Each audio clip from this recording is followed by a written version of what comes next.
here's a quick little video, really quick, and that is if you should have a large flat screen, which according, well, by standards of today, this is not a large flat screen. But if you have a flat screen and it has composite inputs, you can use it on your Commodore 64.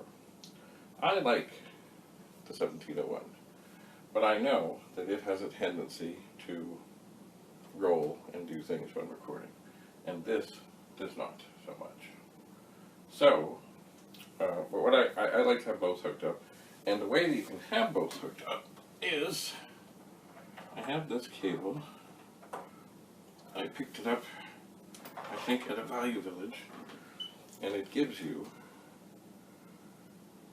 an input that goes, a plug that goes in, and well, it passes through the back, which means I have no signal. That I can put this in the front of the 1701. I can take the video signal and plug it in there. This comes up, and now I have both. You can do this, like you can hook up a bunch of monitors, but eventually the signal will not be strong enough. So you might need some little video amplifier thing, but you know, for 2 monitors, it's good. It's really good. So what I was going to do here, just checking this out. Okay, this is one of the machines I was testing, and I wanted to test some other things, but I needed a machine to test with.